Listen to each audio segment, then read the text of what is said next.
तो hello my dear student, कैसे हैं आप सब। उम्मीद करता हूँ कि आप सब बहुत बढ़िया होंगे, स्वस्थ होंगे और मस्त होंगे। तो अगर आप भी बिहार पुलिस मद्य निषेध या बिहार पुलिस की अन्य जितने भी पोस्ट है उसका सब तैयारी कर रहे हैं, तो प्लीज आपसे मैं रिक्वेस्ट कर रहा हूँ कि आप लोग बहुत ज्यादा सही जगह पे आ चुके हैं। अगर आपका भी तैयारी संपूर्ण रूप से नहीं हुआ है तो प्लीज आप लोग द सक्सेस पॉइंट से जुड़िए और अपना तैयारी को बेहतर बनाइए। अगर आपका एग्जाम मद्य निषेध का एग्जाम है तो प्लीज आप लोगों के पास टाइम बहुत ज्यादा कम बचा है। मात्र आपके पास 10 से 8 दिन का टाइम बचा है, तो इसमें हम लोग को संपूर्ण तैयारी कर लेना है। अगर आप अभी तक सोच रहे हैं कि आज से पढ़ेंगे कल से पढ़ेंगे, तो प्लीज आप लोग ये सब बहाना छोड़ दीजिए, जबकि टाइम बहुत ज्यादा कम बचा है, ठीक है। और एग्जाम बहुत पास आ गया है और एग्जाम का तैयारी नहीं हुआ है, तो प्लीज जुड़िए आप लोग 10 पॉइंट से। मात्र 8 से 10 दिन में हम लोग सब लोग एक साथ मिलकर इसको संपूर्ण तैयारी कर लेंगे, ठीक है। तो प्लीज पहले जितना हम लोग क्लासेस किए हैं आप लोग क्लासेस को जाके देखिए और अपना जितना भी बैकलॉग है उसको पूरा कीजिए और ज्यादा से ज्यादा मात्रा में अपने दोस्तों के पास भी इसको शेयर कीजिए। चलिए, हम लोग इसमें 75 क्वेश्चन देखेंगे, ठीक है, जो बहुत मोस्ट इंपोर्टेंट क्वेश्चन है, जो परीक्षा की दृष्टि से रामबाण है, ठीक है। इस क्वेश्चन और आंसर के साथ ये मतलब क्लासेस है, इसमें विकल्प नहीं दिया गया है क्योंकि हम लोग के पास टाइम बहुत ज्यादा कम बचा है। अगर हम लोग विकल्प देखेंगे तो इसमें टाइम बहुत ज्यादा लगेगा, इसलिए हम क्वेश्चन के साथ आंसर रखें, डायरेक्ट आंसर, क्वेश्चन और आंसर। तो चलिए फटाफट क्लासेस को स्टार्ट किया जाए। तो आपका पहला क्वेश्चन ये रहा। क्वेश्चन नंबर 1, थाल घाट किस राज्य में स्थित है? तो आपका राइट आंसर हो जाएगा महाराष्ट्र। चलिए, थोड़ा आपको छोटा दिख रहा होगा तो इसको हम जूम कर लेते हैं, ठीक है, कि आपको परेशानी ना हो। अब कोई प्रॉब्लम नहीं ना है। चलिए क्वेश्चन नंबर 2, भोर घाट किन दो शहरों को जोड़ता है? तो आपका राइट आंसर हो जाएगा मुंबई और पुणे। क्वेश्चन नंबर 3, पाल घाट किन दो पर्वत श्रेणी के बीच स्थित है? तो आपका राइट आंसर हो जाएगा नीलगिरी और अन्नामलाई। क्वेश्चन नंबर 4, थाल घाट, भोर घाट और पाल घाट किस पर्वत श्रेणी पर स्थित है? तो आपका राइट आंसर हो जाएगा पश्चिम घाट। क्वेश्चन नंबर 5, सेनकोटा दर्रा किस पहाड़ी क्षेत्र में स्थित है? तो आपका राइट आंसर हो जाएगा इलायची की पहाड़ी।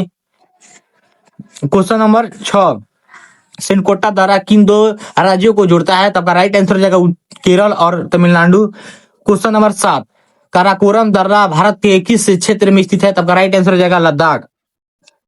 क्वेश्चन नंबर 8, जोजिला दर्रा किस पर्वत श्रेणी में स्थित है? तो आपका राइट आंसर हो जाएगा जांस्कर श्रेणी। चलिए आगे बढ़ते हैं। क्वेश्चन नंबर 9, कोई समस्या हो रहा है बाबू तो प्लीज आप कमेंट कर सकते हैं।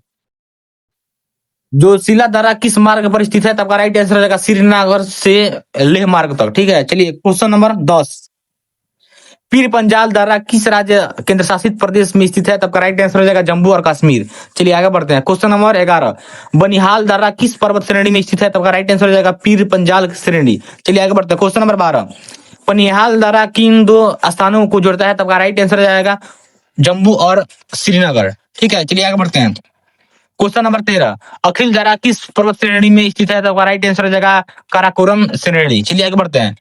क्वेश्चन नंबर 14, अखिल दर्रा किस क्षेत्र को चीन के दिजांग प्रांत से जोड़ता है? तो आपका राइट आंसर हो जाएगा लद्दाख। चलिए आगे बढ़ते हैं। क्वेश्चन नंबर 15, खारदुंग ला दर्रा किसके निकट स्थित है? तो आपका राइट आंसर हो जाएगा सियाचिन ग्लेशियर। चलिए आगे बढ़ते हैं। क्वेश्चन नंबर 16, लखन ला दर्रा किस क्षेत्र में स्थित है? तो आपका राइट आंसर हो जाएगा अक्साई चीन। चलिए आगे बढ़ते हैं। क्वेश्चन नंबर 17, रोहतांग दर्रा किन घाटियों को जोड़ता है? तो आपका राइट आंसर होगा कुल्लू तथा लाहौल स्पीति घाटी। चलिए क्वेश्चन नंबर 18, रोहतांग दर्रा किस राज्य में स्थित है? तो आपका राइट आंसर हो जाएगा हिमाचल प्रदेश। चलिए आगे बढ़ते हैं। क्वेश्चन नंबर 19, सिपकी ला दर्रा किन नदी के निकट स्थित है? तो आपका राइट आंसर हो जाएगा सतलज नदी। चलिए आगे बढ़ते हैं। क्वेश्चन नंबर 20, सिपकी ला दर्रा भारत को किस क्षेत्र से जोड़ता है? तो राइट आंसर हो जाएगा तिब्बत। चलिए क्वेश्चन नंबर 21, बारा लाचा दर्रा किस पर्वत श्रेणी में स्थित है? तो राइट आंसर हो जाएगा जास्कर श्रेणी। चलिए क्वेश्चन नंबर 22, बारा लाचा दर्रा किन दो क्षेत्रों को जोड़ता है? तो राइट आंसर हो जाएगा लाहौर और लेह। चलिए क्वेश्चन नंबर 23, मन्ना दर्रा किस राज्य में स्थित है? तो आपका राइट आंसर हो जाएगा उत्तराखंड। चलिए आगे बढ़ते हैं। क्वेश्चन नंबर 24, नीति दर्रा किस राज्य में स्थित है? तब का राइट आंसर हो जाएगा उत्तराखंड। चलिए आगे बढ़ते हैं। क्वेश्चन नंबर 25, लिपुलेख दर्रा किस राज्य में स्थित है? तब का राइट आंसर हो जाएगा उत्तराखंड। चलिए आगे बढ़ते हैं। क्वेश्चन नंबर 26, नाथुला दर्रा किस राज्य में स्थित है? तब आपका राइट आंसर हो जाएगा सिक्किम। चलिए आगे बढ़ते हैं। नाथुला दर्रा भारत को किस क्षेत्र से जोड़ता है? तब आपका राइट आंसर हो जाएगा तिब्बत। चलिए क्वेश्चन नंबर 28। जयले पत्ता जयले पल्ला दर्रा किस राज्य में स्थित है? तब का राइट आंसर हो जाएगा सिक्किम। चलिए आगे बढ़ते हैं। Question number 29। बोमडीला दर्रा किस राज्य में स्थित है? तब का राइट आंसर हो जाएगा अरुणाचल प्रदेश। चलिए आगे बढ़ते हैं। खैबर दर्रा किन दो देशों के बीच स्थित है? तब का राइट आंसर हो जाएगा पाकिस्तान और अफगानिस्तान। चलिए आपका पहला जो सेशन है समाप्त रहा। पहला सेशन में आपका क्वेश्चन था 1 से 30 और इसमें रहेगा 1 से 75 तक, सॉरी 31 से 75 तक। इसमें बहुत ज्यादा दूसरा भाग है, बहुत ज्यादा इंपॉर्टेंट है। इसमें हम लोग पढ़ेंगे जितना भी बिहार मध्य निषेध से क्वेश्चन पूछता है, ठीक है, मतलब बिहार मध्य निषेध से जितना रिलेटेड क्वेश्चन बनता है तो हम लोग उसको कवर कर लेंगे, ठीक है। तो चलिए क्वेश्चन को देखते हैं। Question number 31। तो ये हम लोग का भाग दूसरा स्टार्ट हो गया है, ठीक है। ये भाग में हम लोग क्या पढ़ेंगे? तो बिहार पुलिस मद्य निषेध एवं उत्पाद अधिनियम, ठीक है, जिससे जिससे मतलब क्वेश्चन बनता है, इसके जितना भी इर्द गिर्द बिहार मद्य निषेध से, ठीक है, इससे ही रिलेटेड, बिहार मद्य निषेध से ही रिलेटेड, ठीक है, इसी टॉपिक को हम लोग आज पढ़ेंगे, ठीक है। जो इर्द गिर्द क्वेश्चन घूमता है उसी से रिलेटेड। चलिए क्वेश्चन को देखते हैं। क्वेश्चन नंबर आपका 31। मद्य निषेध दिवस कब मनाया जाता है? तो आपका राइट आंसर हो जाएगा 26 जून। अपन दे रहा है ना, क्लियर, कोई दिक्कत नहीं ना है। चलिए क्वेश्चन नंबर 31। मद्य निषेध दिवस कब मनाया जाता है? तो आपका राइट आंसर हो जाएगा 26 जून। चलिए आगे बढ़ते हैं। बिहार मद्य निषेध कब लागू किया गया? तो आपका राइट आंसर आएगा 5 अप्रैल 2016। क्वेश्चन नंबर 32 को फिर से रिपीट करते हैं। बिहार में मद्य निषेध कब लागू किया गया? तो आपका राइट आंसर हो जाएगा 5 अप्रैल 2016। चलिए आगे बढ़ते हैं। Question number 33। बिहार मद्य निषेध, ठीक है, बिहार मद्य निषेध एवं उत्पाद अधिनियम किस वर्ष पारित हुआ? तो आपका राइट आंसर हो जाएगा 2016। चलिए आगे बढ़ते हैं। अब क्वेश्चन नंबर 34। बिहार मद्य निषेध एवं उत्पाद अधिनियम की धारा 47 में क्या प्रावधान है? तब का राइट आंसर हो जाएगा मद्य निषेध के निर्माण, बिक्री, परिवहन, भंडार और सेवन पर प्रतिबंध, ठीक है। जो बिहार मद्य निषेध है, जितना भी दारू वारू है या जितना भी शराब वराब है उस पे आपको मद्य के निर्माण पर रोक लगाना, बिक्री पर रोक लगाना, जितना भी परिवहन है इधर से उधर सप्लाई करना उस पे, या भंडार है या जो इस पे इसका सेवन कर रहा है, इसका जो पी रहा है उस पर प्रतिबंध यानी रोक लगाना है, ठीक है। चलिए आगे बढ़ते हैं। Question number 35। Question number 35। मद्य निषेध का मुख्य उद्देश्य क्या है? तो आपका राइट आंसर आ जाएगा समाज में नैतिकता, सामाजिक और आर्थिक सुधार लाना, ठीक है। चलिए आगे बढ़ते हैं। Question number 36। बिहार में शराब पीने की न्यूनतम सजा कितनी है? तो आपका राइट आंसर आ जाएगा 6 माह कारावास, ठीक है। Question number 37। बिहार में शराब पीने का अधिकतम जुर्माना कितना है? तो आपका राइट आंसर आ जाएगा 10,000 रुपये, ठीक है। चलिए आगे बढ़ते हैं। Question number 38। बिहार के निर्माण करने पर अधिकतम सजा कितनी वर्ष का है? तो राइट आंसर जाएगा 10 वर्ष कारा नियम, ठीक है। जो बिहार में शराब का जो निर्माण कर रहा है, जो दारू बना रहा है, जो शराब बना रहा है, उसका अधिनियम सजा कितना है? जो उस पकड़ा जाएगा तो उसको 10 साल का जो सजा हो जाएगा, ठीक है, जेल हो जाएगा। चलिए आगे बढ़ते हैं। Question number 39। शराब के तस्करी करने पर अधिकतम सजा कितनी है? तब का राइट आंसर हो जाएगा 7 वर्ष कारावास, ठीक है। जो सजा शराब को इधर उधर लेकर जाता है, इधर उधर दुकान में डील करता है, उसका जो सजा हो जाए होगा वो 7 वर्ष का होगा। चलिए आगे बढ़ते हैं। Question number 40। शराब के भंडार करने पर अधिकतम जुर्माना कितना है? तो आपका राइट आंसर हो जाएगा 1 लाख रुपया, ठीक है। जो शराब का भंडार रखा हुआ है, जो पकड़ा गया, उस पे 1 लाख का फाइन लगेगा, 1 लाख का जुर्माना लगेगा। चलिए आगे बढ़ते हैं। Question number 41। अभी तक आप क्लास को लाइक नहीं किए हैं तो प्लीज लाइक कर दीजिए। ज्यादा से ज्यादा अपने दोस्तों में, अपने जितने भी आपके फ्रेंड जो बिहार पुलिस मद्य निषेध का तैयारी कर रहे हैं उनमें आप लोग शेयर कर दीजिए, ठीक है। क्योंकि आप लोगों के पास टाइम बहुत कम बचा है और वो भी तैयारी कर रहे हैं, तो प्लीज बहुत कम समय में अपना तैयारी कर लें, ठीक है। अगर आप अभी तक सब्सक्राइब नहीं किए हैं तो सक्सेस पॉइंट को प्लीज सब्सक्राइब कर लीजिए। चलिए आगे बढ़ते हैं। Question number 41। बिहार मद्य निषेध एवं उत्पाद अधिनियम की कौन सी धारा जमानती है, ठीक है। आपका राइट आंसर हो जाएगा धारा 41। चलिए आगे बढ़ते हैं। Question number 42। बिहार मद्य निषेध एवं उत्पादन अधिनियम की कौन सी धारा गैर जमानती है, ठीक है। तो आपका राइट आंसर हो जाएगा ऑप्शन नंबर, तो आपका राइट आंसर हो जाएगा धारा 47। चलिए आगे बढ़ते हैं। Question number 43। उत्पाद विभाग का गठन कब किया गया? तो आपका राइट आंसर हो जाएगा 2016।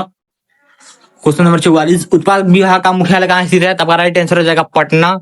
चलिए आगे बढ़ते हैं। क्वेश्चन नंबर 45 मद्य निषेध लागू होने से क्या लाभ है? तो आपका राइट आंसर हो जाएगा अपराधी में कमी, स्वास्थ्य सुधार और परिवहन परिवाही पारिवारिक जीवन में सुख शांति। चलिए आगे बढ़ते हैं। क्वेश्चन नंबर 46, मादक द्रव्यों और मन प्रभावी पदार्थ अधिनियम कब लागू किया गया? तो आपका राइट आंसर हो जाएगा 85, सॉरी 1985। चलिए आगे बढ़ते हैं। क्वेश्चन नंबर 47, एनडीपीएस एनडीपीएस अधिनियम किस धारा के अंतर्गत जमानत का प्रावधान नहीं है? तब का राइट आंसर हो जाएगा धारा 37। चलिए आगे बढ़ते हैं। क्वेश्चन नंबर 48, अफीम किस पौधे से प्राप्त होता है? तो आपका राइट आंसर हो जाएगा पुस्ता। ठीक है, जो अफीम है, अफीम किस पौधे से प्राप्त होती है? तो आपका राइट आंसर हो जाएगा पुस्ता। चलिए आगे बढ़ते हैं। क्वेश्चन नंबर 49, गांजा किस पौधे से प्राप्त होता है? तो आपका राइट आंसर हो जाता है भांग के पौधे से। ठीक है, जो गांजा है तो किससे प्राप्त होता है? तो भांग के पौधे से। चलिए आगे बढ़ते हैं। क्वेश्चन नंबर 50, कोकीन किस पौधे से प्राप्त होता है? तो आपका राइट आंसर होता है कोका के पत्तों से। ठीक है, जो कोकीन है किस पौधे से प्राप्त होती है? तो आपका राइट आंसर हो जाएगा कोका के पौधों से। ठीक है, चलिए आगे बढ़ते हैं।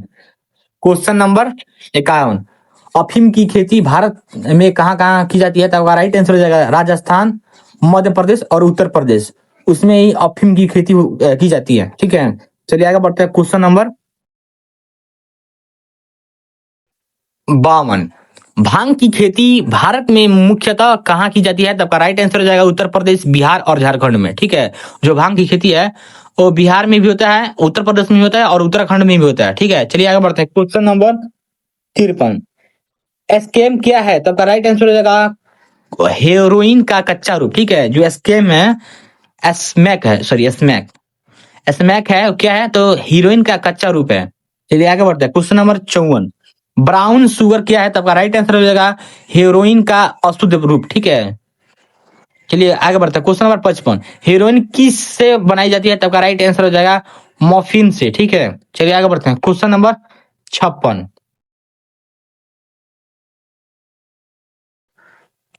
एनडीपीएस अधिनियम के अंतर्गत कौन सा न्यायिक नोडल एजेंसी है? तब का राइट आंसर हो जाएगा नारकोटिक्स एंड ब्यूरो। ठीक है, जिसे आप एनसीबी भी बोल सकते हैं। चलिए आगे बढ़ते हैं। क्वेश्चन नंबर 47, क्वेश्चन नंबर 57, तो एनडीपीएस अधिनियम में मादक पदार्थों की तस्करी की सजा क्या है? तब का राइट आंसर हो जाएगा कठोर कारावास और जुर्माना। चलिए क्वेश्चन नंबर 58, धारा 21 एनडीपीएस अधिनियम किससे संबंधित है? तब का राइट आंसर हो जाएगा उत्पाद निर्माण, कब्जा, बिक्री। ठीक है, चलिए क्वेश्चन नंबर 59, धारा 22 एनडीपीएस अधिनियम किससे संबंधित है? तब का राइट आंसर हो जाएगा मादक पदार्थों की तस्करी और अवैध परिवहन। चलिए क्वेश्चन नंबर 60, धारा 27 एनडीपीएस अधिनियम किससे संबंधित है? तब का राइट आंसर हो जाएगा मादक पदार्थों के उपयोग एवं उपभोग से। चलिए आगे बढ़ते हैं। क्वेश्चन नंबर 61, बिहार मद्य निषेध एवं उत्पाद अधिनियम की धारा 3 क्या कहती है? तब का राइट आंसर हो जाएगा मद्य निर्माण, बिक्री, परिवहन और सेवन का निषेध। ठीक है, क्वेश्चन नंबर 62, कोई आपको समस्या आ रहा है, कोई प्रॉब्लम हो रहा है, प्लीज आप लोग बेहिचक कमेंट कर सकते हैं। ठीक है, और इससे ज्यादा से ज्यादा मात्रा में इसको शेयर कीजिए। चलिए क्वेश्चन नंबर आपका 62, बिहार मद्य निषेध एवं उत्पाद अधिनियम की धारा 4 के अंतर्गत क्या निषिद्ध है? तब का राइट आंसर हो जाएगा मद्य का निर्माण, बिक्री, परिवहन, ठीक है, या यात निर्वाहत और सेवन। ठीक है, सब पे प्रतिबंध लगा हुआ है।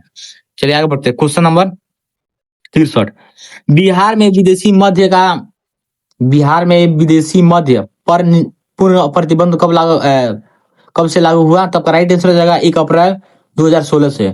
चलिए आगे बढ़ते हैं। क्वेश्चन नंबर 64, अधिनियम के अंतर्गत मद्य से क्या आवश्यक है? ठीक है, आवश्यक है।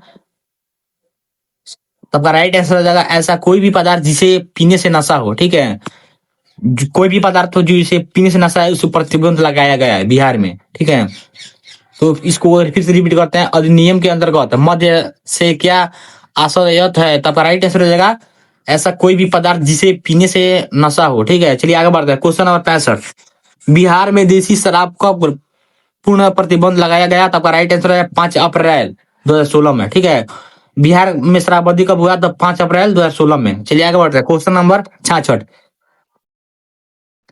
उत्पाद विभाग का मुख्यालय कहाँ स्थित है? तब राइट आंसर है पटना। उत्पाद विभाग का मुख्यालय कहाँ स्थित है? तब का राइट आंसर है पटना। चलिए आगे बढ़ते हैं। क्वेश्चन नंबर 67, उत्पाद आयुक्त किस राज्य सरकार के विभाग के तहत कार्य करता है? तब का राइट आंसर है उत्पाद एवं मद्य निषेध विभाग। चलिए क्वेश्चन नंबर 68, मद्य का अवैध परिवहन करने पर अधिनियम सजा कितनी हो सकती है? तब का राइट आंसर है 10 वर्ष कारा तथा जुर्माना। ठीक है, चलिए क्वेश्चन नंबर देखते हैं 69, बिहार मद्य निषेध एवं उत्पाद अधिनियम की धारा 30 किससे संबंधित है? तब का राइट आंसर है अवैध मद्य निर्माण से संबंधित। क्वेश्चन नंबर 70 देखते हैं, धारा 32 के अंतर्गत क्या प्रावधान है? तब का राइट आंसर है मद्य की बिक्री या परिवहन का दंड। चलिए क्वेश्चन नंबर 71, धारा 34 किससे संबंधित है? तब का राइट आंसर है मद्य रखने के दंड से संबंधित। चलिए क्वेश्चन नंबर 72, क्या अधिनियम के अंतर्गत जमानत का प्रावधान है? तो आपका राइट आंसर है हाँ, कुछ धाराओं में न्यायालय के विवेक पर। ठीक है, चलिए क्वेश्चन नंबर 73, क्या पहली बार अपराध करने वाले को चेतावनी दी जा सकती है? तब का राइट आंसर है हाँ, न्यायालय के विवेक पर। ठीक है, यह राइट आंसर है, बट आपको न्यायालय जब बोलेगा कि हाँ इसको छोड़ दो तो तभी आपका जमानत होगा। चलिए आगे बढ़ते हैं। क्वेश्चन नंबर 74, अवैध रूप से शराब बनाने की भट्टी रखने पर किस धारा के तहत कार्रवाई होगी? तब का राइट आंसर है धारा 30। चलिए आगे बढ़ते हैं। Question number 75, last and fast. ठीक है, क्या पुलिस बिना वारंट के तलाशी ले सकती है? तब का राइट आंसर है हाँ, यदि संदेह हो तो। ठीक है, यदि आप कहीं पे शराब बन रहा है या कोई शराब पी रहा है या कोई शराब बेच रहा है और पुलिस को ये चीजें सब इन्फॉर्म चल जाएगा कि कोई बता देगा कि यहाँ पे ये सब चीजें हो रहा है, तो पुलिस बिना वारंट का वहां पे छापा मार सकता है, आपको पकड़ सकता है। ठीक है, तो प्लीज आपका जो सेशन रहा तो 75 क्वेश्चन से आपका सेशन समाप्त हुआ। अगर आप अभी तक सोच रहे हैं कि आज से पढ़ेंगे कल से पढ़ेंगे, प्लीज आपके पास टाइम बहुत ज्यादा कम बचा है, अपने आप लोग तैयारी में जुड़ जाइए और ज्यादा से ज्यादा पढ़ाई कीजिए, क्योंकि आपका एग्जाम बहुत नजदीक आ गया है। मात्र आपके पास टाइम है 10 से 12 दिन, लगभग 10 से 8 से 10 दिन। ठीक है, तो उसमें आप लोग को तैयारी कर लेना है, संपूर्ण तैयारी करना है। तो प्लीज आप लोग को आप तैयारी में कोई परेशानी हो रहा है तो आप लोग प्लीज जुड़िए 10 पॉइंट से, आपका जितना भी परेशानी है उसका सबका निवारण किया जाएगा और आपका एग्जाम के रिलेटेड जितना भी क्वेश्चन है सब क्वेश्चन के टारगेट करके और इसको क्लास को करवाया जाएगा। तो प्लीज आप लोगों से मैं रिक्वेस्ट कर रहा हूँ कि आप लोग ज्यादा से ज्यादा मात्रा में जुड़िए 10 पॉइंट से। फिर मिलते हैं आपसे नेक्स्ट क्लासेस में, तब तक आप लोग अपना ध्यान रखिए, स्वस्थ रहिए और मस्त रहिए। फिर मिलते हैं नेक्स्ट क्लास में, तब तक के लिए जय हिंद, वंदे मातरम।